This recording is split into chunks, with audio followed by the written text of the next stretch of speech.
This is a picture of city of Rikuzen Takata in Iwate Prefecture.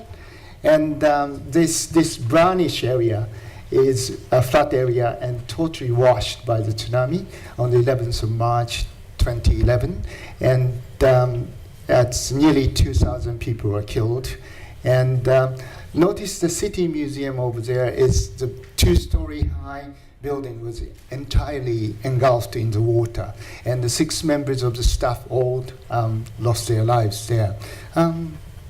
Okay. And this is 6 weeks after the tsunami. I took this picture, and this is the ground floor exhibition area of the city museum in Rikuzen Takata. And that's the building was totally filled with debris to the roof. You can see the roof; it's totally damaged. So it's and this is a vegetable cutter, and this particular collection was saved only because there was a laminated tag attached to it. Unless there was a tag attached to it, people couldn't, identify it as a museum collection. I met a man, an old man, outside of the museum one day, and while I was working there, and he had never come to the museum and in his life. And he lost his house and his property, and he then realized, museum is only one place that the source of collective identity of the area is being stored. So he wanted to make sure the museum collection survived. So I was really moved by his comment, and I've been going there to help. In addition to the museum specimens, we wanted to save some of the survived buildings for future generations. This is a gymnasium. It's 80 people died there, but it's important to have museum. It's sad to see them, but it's for future generations. It's more important. And we used Facebook and Twitter to ask the help to write a petition to the mayor of the city to save some of the buildings. But the city ended up saying, we like to demolish everything because many citizens don't want to see the buildings because that reminds them of the bad day. So we weren't successful, but we managed to save a piece of the wall. It's a part of the wall from gymnasium. And why we try to save this piece of rock? I have a little poster here, and so I'll put it somewhere in the room later with the permission from Nancy and Rich, and so please come and take a look why we try to save this particular piece of the wall.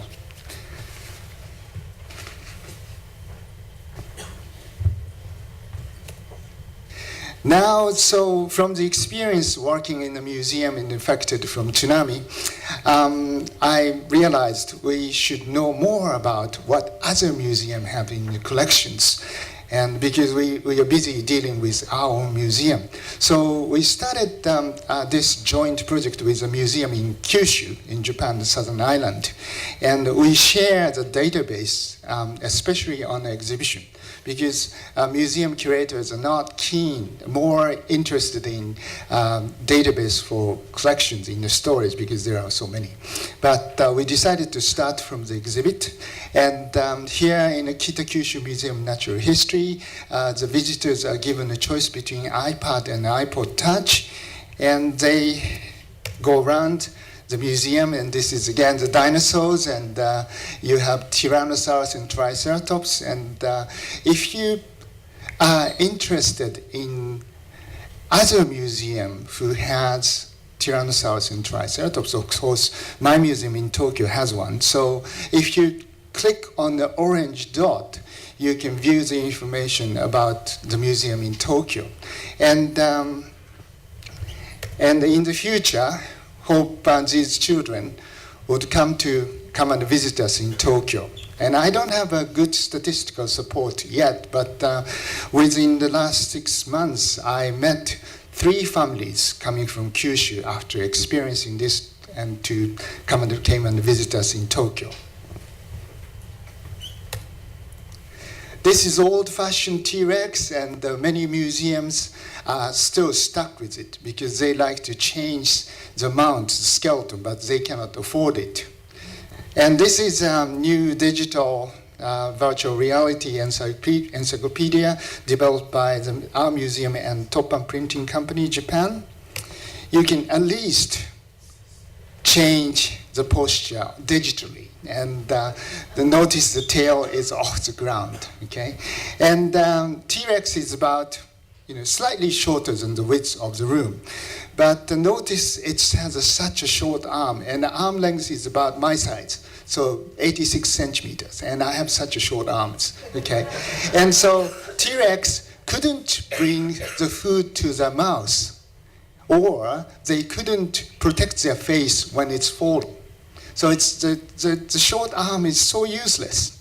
With this encyclopedia, you can animate dinosaurs, and I didn't put animation just to avoid technological failure, but it's here T-Rex is sitting down while asleep and trying to get up with using the short arm. In the recent study suggested, the T-Rex, the center of mass is off the balance, so they needed to touch the ground with a short arm to get up. So short arm was really important when getting up. So you can animate that. And you can also dress your favorite T-Rex with the feathers. It's a more and more probability for T-Rex having feathers. This is another experiment I'm doing with Open University of Japan, and I'm bringing these to the museum, to the area affected from tsunami. Some of them don't even have a museum yet. But this particular augmented reality exhibit, if you stand in front of the little camera, it's using Kinect, and if you raise a hand that shows old-fashioned dinosaurs and 1970s, the posture of dinosaur change, and the latest look of the dinosaurs. Another program by Open University, you can color your own dinosaurs, and you pose for a picture in front of the Jurassic landscape. And you can match that your colored dinosaurs. And notice it's pseudo three-dimensional, so it's not just a flat, colored dinosaurs. It's slightly updated, and you are with it, and it's been printed, and it's for souvenir. This is a quote from Richard Fortey's book called Dry Storeroom Number 1.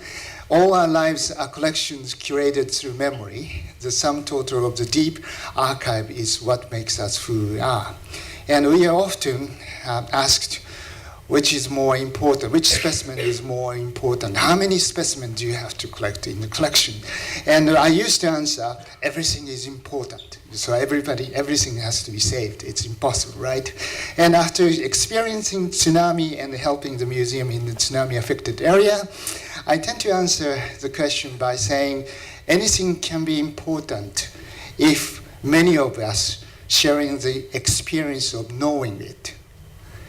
And again, you're interested in human network and technology in this auditorium, and you can do a lot. For instance, that there are old museum collection half forgotten. You can remember that, and you can revive that. And you can help to revive the community suffered from tsunami by through human network and technology and the museum. Thank you very much.